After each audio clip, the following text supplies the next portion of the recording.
Good afternoon. Welcome to Deadly Days, Tales of Dark Fantasy. I'm Joe Bandel, your host, and today's episode number 76.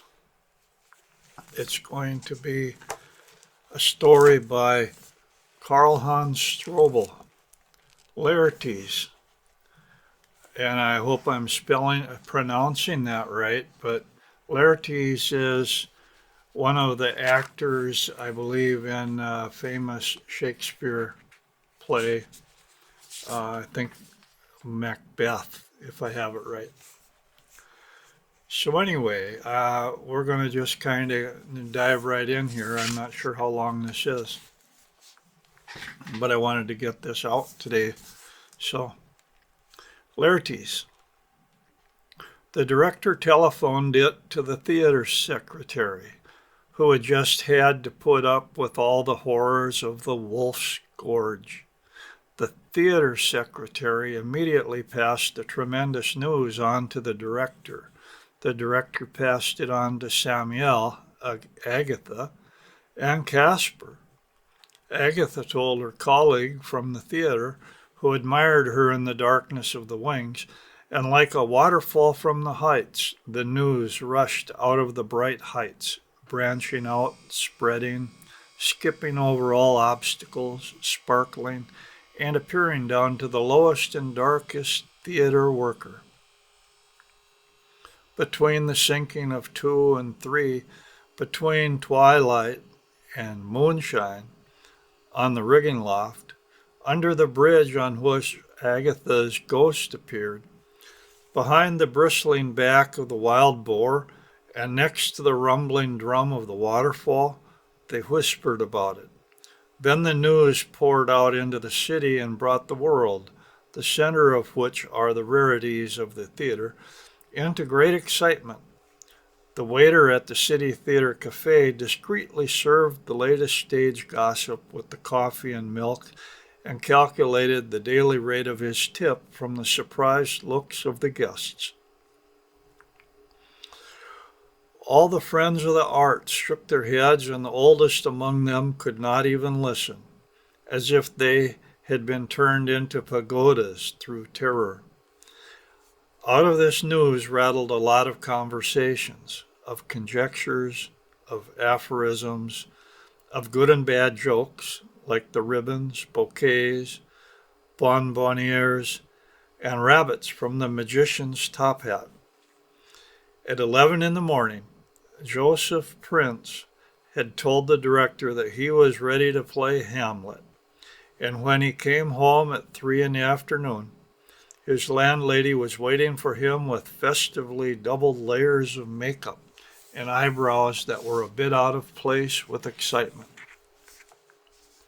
Her toes were agonized from hovering, and her arms were flapping up and down like the wings of an abandoned windmill. I heard. Oh, I'm beside myself. Is it possible, Mr. Prince?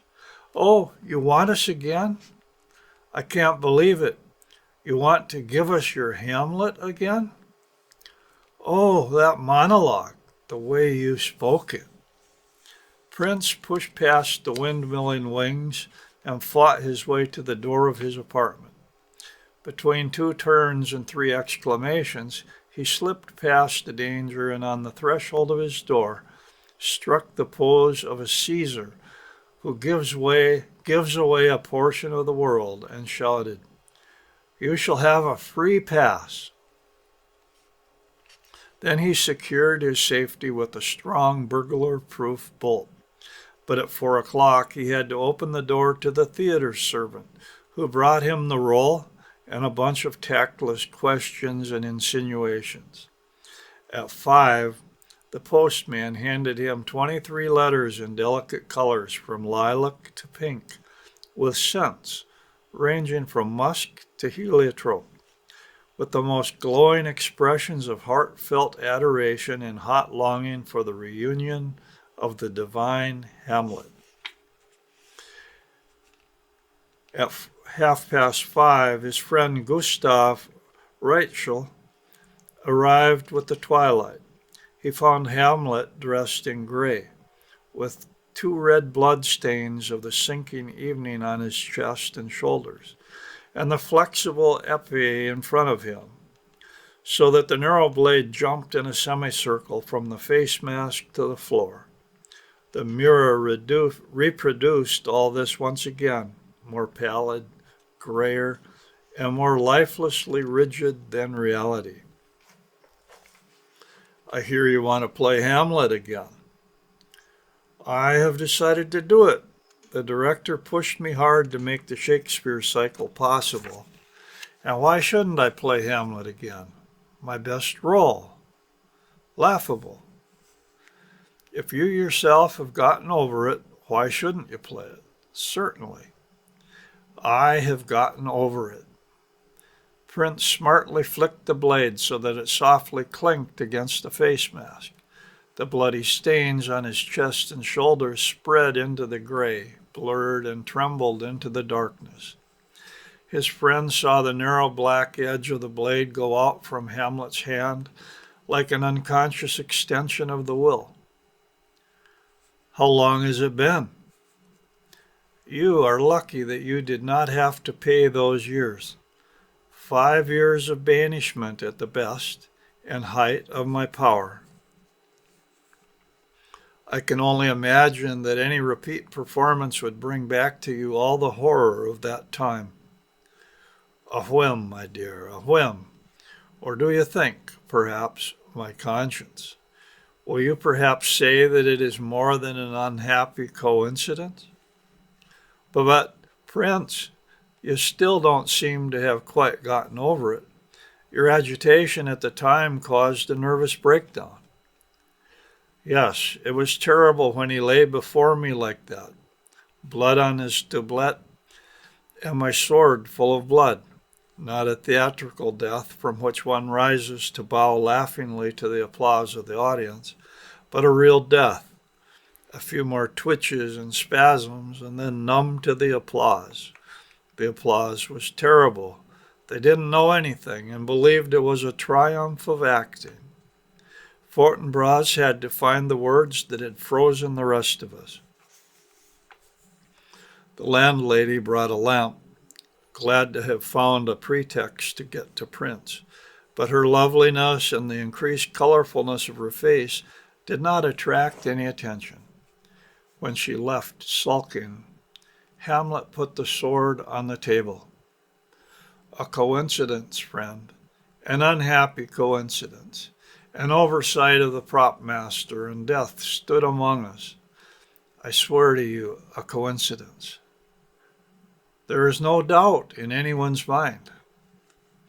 Since then, I have been carrying my own weapons, which I believe are blunt and harmless. He bored the tip of the sword against the palm of his hand as if to convince a judge of his innocence. And yet, when the blades cross on the stage, I tremble, and my fencing skills are no better than those of any extra. I noticed. Did you notice? Really? Maybe the audience noticed it too. And since then, I don't feel complete anymore. The critics spare me, but I don't want any handout of applause. When I have played Hamlet again, I will be free. I have to face Laertes again. I have to see him rise and laugh, Then I will have defeated this gray ghost. He grew to full slenderness and then fell out of a swift fencer's stance with a few lunges that pierced the bodiless enemy. Then the rapier sank as if in despair of victory. You were, isn't it true? You were the one that was around me the most then, weren't you? When I was in a fever of nerves. What did I say in my deliriums? What did my fantasies consist of? Fragments from Hamlet, for the most part. There was a lot about Ophelia and also Laertes. You called them by their civilian names and mixed up the relationships. There was a little reality in it, too, because I think the rumor of your relationship with the widow was right, after all.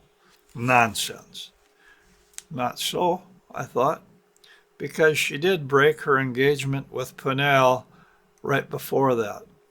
People talked about it, and some wanted to know if there was a big row between you because of the Laertes Tiefenbach thing. Nonsense, nonsense. It seems to have worried you, though. You spoke freely of it when you were feverish. Nothing but fevered ideas. My brain took what it found of it and mixed it all together. I thank you, but you don't speak of it. In fact, it's best if we don't speak of it anymore. Come, my father's spirit, let's go and conjure demon alcohol. They equipped themselves, passed by the celebratory painted landlady, regal as kings and secretive as conspirators, and in the back room of the Blue Monkey's wife, summoned the demon alcohol. The rehearsals of Hamlet were taken very diligently this time. Prinz, who stood on the stage with his lips tight, pale, and determined, resisted any sloppiness, and everyone trembled at the prospect of a second outburst, as in the first rehearsal. He had grabbed a slacking extra and thrown him into the wings with 2 slaps, so that he whimpered and threw himself down at the feet of Polonius. The extra had complained about the rough treatment by Hamlet, but the others guarded themselves against calling up his wrath by poor rehearsals. Almost eerily, motionless as a stone guest, Prince stood among his colleagues, who were very much dampened in their mood, and the light jokes that usually slipped around in the dark corners were restrained. In front of his implacable face, the jokes that had been customary in the past broke into pathetic words full of modesty and fear, as if there was something that stood in front of them, the importance of which was far above all appearances on the stage. Like one who plays his own death on stage, King Claudius whispered to Gustav Rachel, who had to mime the ghost of Hamlet's father. The young actor of Laertes, who had only been engaged with the theater for 2 years, dared to ask the dangerous question about the accident of his predecessor.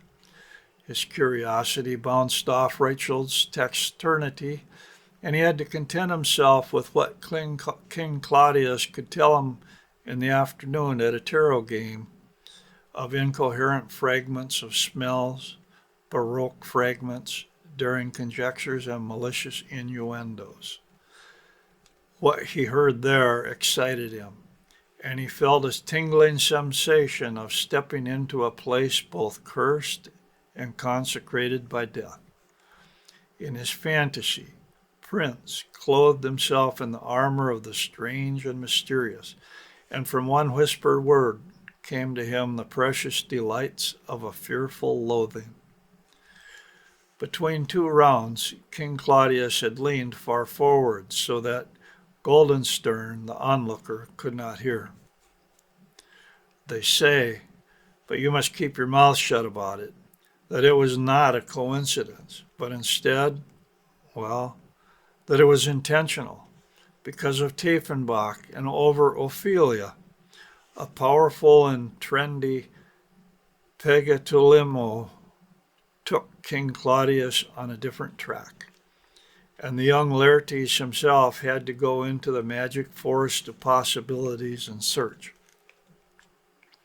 His eagerness and nervous tension increased, and the experience of crossing blades with a murderer seemed even more wonderful to him. This idea attracted him like an abyss, and he felt as fascinated as a lion tamer is of a tremendous danger, which is incomprehensible and therefore all the greater and more beautiful. He was therefore quite beside himself and doubted God's justice when, the day before the performance, he felt the signs of a severe influenza. Although he invested a part of his monthly fee in cognac, the fever forced him to bed in the afternoon, and the doctor took away all prospect of the great experience of the following evening. The director and the theater secretary were no less distressed. cursing the bad weather, which did not affect the playbill at all, and likewise reaching for the cognac. By the fifth glass, the secretary suggested that Laertes be replaced by a lesser actor, but the director waved his hand in front of his face. Never, never, never would Prince agree to casting an inferior performer.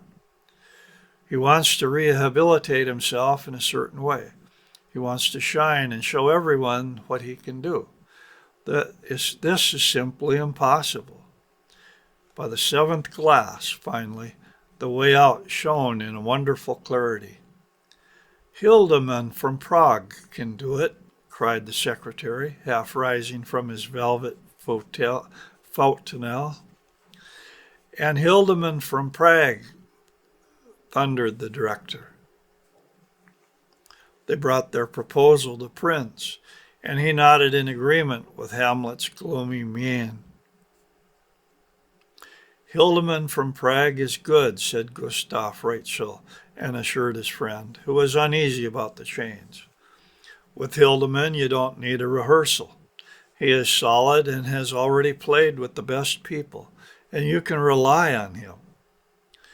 Hildeman agreed and promised to arrive at the right time, shortly before the performance. It was impossible for him to arrive earlier. Prince was full of boiling anxiety the day of the performance. I would have liked to rehearse with him, he said to the wardrobe dresser in the evening, as he put on his sword. Then he paced up and down the dark stage and looked into the empty house, returning again and again to his friend, who had been enveloped in the veils of a spirit. I am very anxious. I beg you, do not leave me. No wonder if you have stage fright today. Stage fright. I almost want to say fear, only the devil knows. Is Hildeman here yet? I don't know, but he must certainly be here by now. And Prince continued to walk on the stage, still filled with all the horrors of the unliving, from the curtain to the edge of the terrace of the castle of Helsinger and back again, as if he wanted to shatter the agony of loneliness with his steps. The guards drew up and leaned their halberds against the painted towers, still pulling up their boots and tightening their ruffs, and Hamlet shuddered at their shadows, as if they crept out from a strange, incomprehensible world. This time no confidence came to him from the lively filled house, from the audience gathered with expectations, and filled with a restlessness he did not dare to inquire about. He did not dare to inquire about someone behind the scenes who seemed to be missing. The signal to begin jerked him up, and with a plodding fright, he began to regret what was now irrevocable. The question of why he had gotten involved in this cruel play full of uncomfortable memories, full of bloody figures, assailed him, and he now hoped to find that the meaning of the desperate back and forth in the background of the stage was the absence of Hildeman. Then the performance would be impossible, would have to be canceled at the last moment, and from out of all his fears would appear a path of salvation for him. But after his first scene, a shadow awaited him and approached him. Mr. Hildeman? Mr. Prince? Hamlet's father joked over the lateness. Oh, I am reliable. If I have agreed to come, I will surely come. Shouldn't we quickly rehearse the last scene? The battle? It is not necessary. You fence well, and you shall see that I am a competent opponent. Let's do it already. Laertes took leave of Polonius and Ophelia. His warning to Hamlet was dry and tawdry and yet strangely unnerving.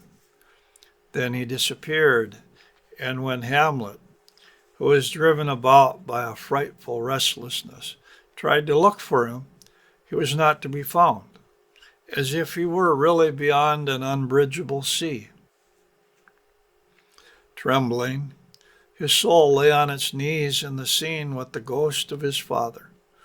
The unreal and ghostly nature of the so familiar event acted like poison in his blood until, with a flickering in his eyes and a buzzing in his ears, he almost collapsed at the end. In the audience, shivers of awe responded to Hamlet's fear, which was forced into the confines of art. People were afraid of the revelation of mystical events, of a strange symbiosis of drama and reality, and they attributed all the excitement to the incomparable acting of the performer. Hamlet appeared at the ramp and bowed, deathly pale and with twitching hands before the enthusiastic house. Then he chased after Hildeman again without being able to find him.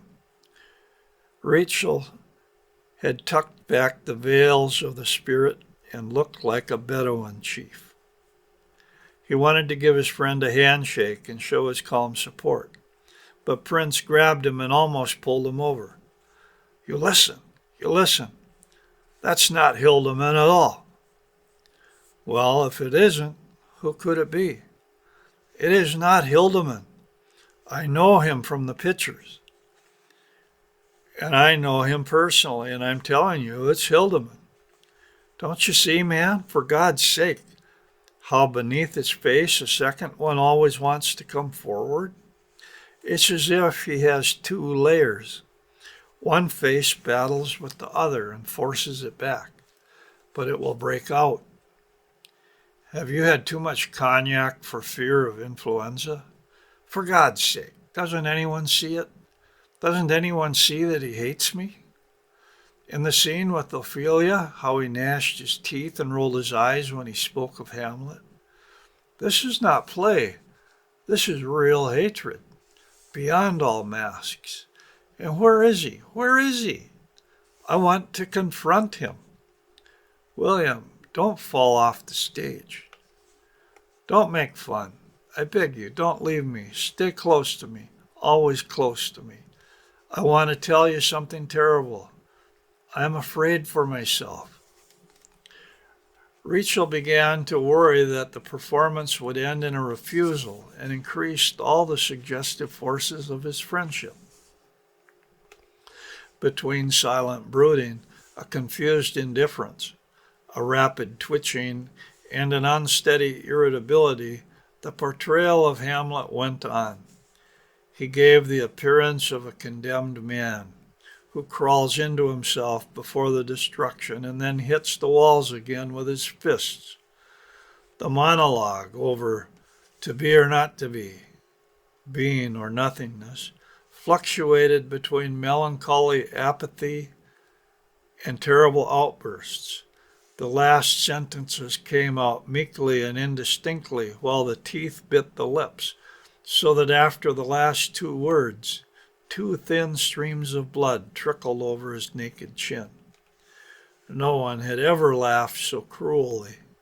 The mockery of the stage had never been so clashing and sharp. A whole collection of finely crafted instruments of torture, and the audience cheered and could not contain itself with delight. It felt carried away as if it itself were involved, and felt the agonies of this brain voluptuously in itself, as the crunching of the saw in the operating room crunches easily through the bone. The theater doctor came onto the stage during the interlude and caught Hamlet in a corner. You're wearing yourself out. What are you trying to do? But Prince laughed, roughly pushed the director away from him, and accompanied by his despairing friend, ran off to look for Hildeman. His fear affected the remaining actors, and over the performance on the stage, an inkling of terrible foreboding began to arise. The poetry trembled in all its depths, and the actors looked at each other during the interludes as if they were now about to learn the real meaning of all these events. Search, Hamlet shouted to the stage manager, the director, the dressers, and everyone searched for the missing Laertes. When the scene of his return came in the fourth act, he was suddenly there, entered the stage, and joined the play coldly and stonily, as if he did not notice that the others were afraid to stand near him. He discussed Hamlet's murder with King Claudius and remained calm and certain, only animated by a secret joy, as if something long awaited was finally about to inevitably happen. Behind the scene, Hamlet, sitting and heavily supported by his friend, paid attention to all the intricacies of the treachery, and it seemed that he was overcome as if by new and unexpected news. His restlessness was overwhelmed by a crude heaviness and congealed inertia, brought on by the threatening Colossus, blinking out of small, cruel eyes. But the action flowed on inexorably and tore away all the delays that Hamlet tried to invent in between acts. A pause was demanded, and he enjoyed it like a reprieve, silently wandering up and down with his friend between the graves that had been raised for the next scene. In the cemetery, at Ophelia's grave, Hamlet and Laertes collided. It was a collision that shook the audience, and the wrestling in the open grave developed in a gruesome seriousness, a fight from which Hamlet escaped with empty eyes and wavering knees. The applause of the house was thickened by fear, and only Laertes appeared on the stage, with long, strangely flapping arms and a smile that seemed thoroughly inappropriate and confused, while Hamlet held his friend tightly behind the scene. "That is death," he gasped. "That is death." "Nonsense. Hold out. It's almost over." "It's over, yes, because that's death. He caught me once and then he let me go. Didn't you see his other face come up? And when he pressed me, I could see that he wasn't breathing. He's not breathing, man. You're going to have to go to bed right after this. You've got a fever. It has affected you too much. The memory is still too strong. He's come back to life. He's killing me. This Laertes will kill me. I don't want to go out there anymore." The producer and the director fought his resistance, broke him, and chased Hamlet back out. "Prince," exclaimed the stage manager. "In a moment." He grabbed his friend by the shoulder and jerked his face toward him. "I must tell you before I go. Someone must know. You. That time, it was no accident. It was murder on purpose. Laertes was murdered. I killed him. Mr. Prince, I'm coming." And Hamlet joined Horatio in the hall of the battle scene. Laertes was standing in the wings, somewhere between the scenes, waiting for his cue. He was not seen, but it was known that he was there, and that nothing could prevent him from entering the stage.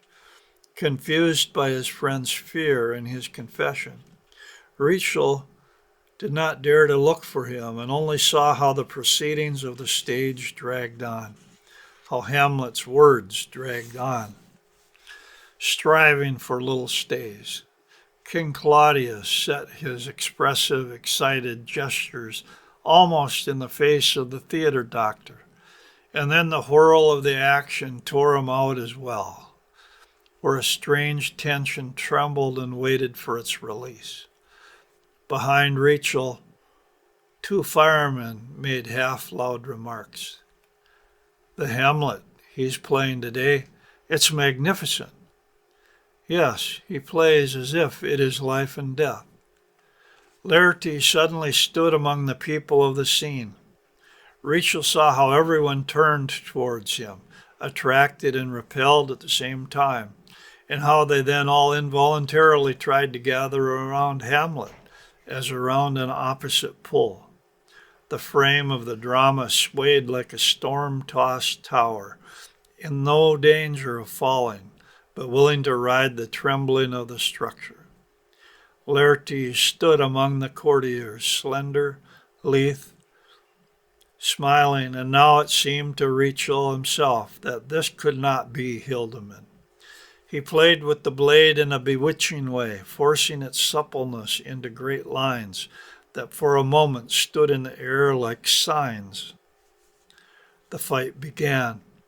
The blades found and bound each other, hissed like snakes, and met in wild thrusts and parries. They were swift and stealthy, lurking and brutal, animated beings wrestling with each other on the edge of an abyss. The fight dragged on for a long time, far beyond the duration of a mere play.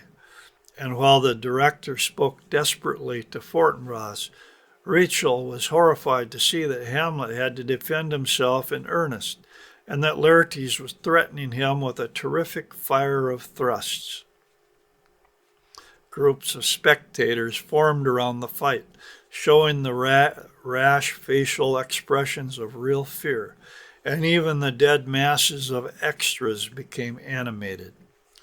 Then Rachel saw how Laertes touched Hamlet's breast with a double thrust, and then he slowly pulled the blade back, smiling. Hamlet collapsed, got back up, grabbed for his neck, and fell back down. He reached with cramped fingers for the queen's dress, and choking, rolled to the side. "Curtain! Curtain!" shouted the director.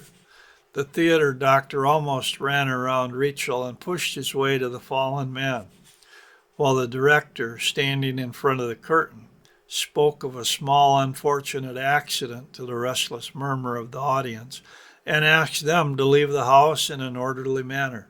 The doctor examined the body of the victim. Hamlet was dead. "Laertes, Laertes, where is Hildemand?" the director shouted, and the police commissioner ran away to look for him. But Laertes had disappeared. A letter carrier broke the circle of screaming women and silent men with a telegram for the director. It contained a strange message.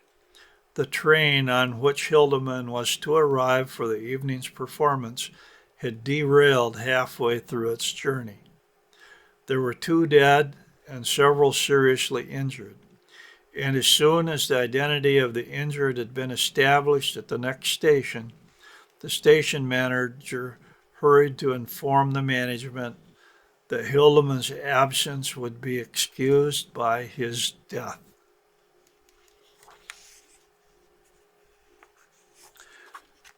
So whoever was playing Laertes was not Hildemand either.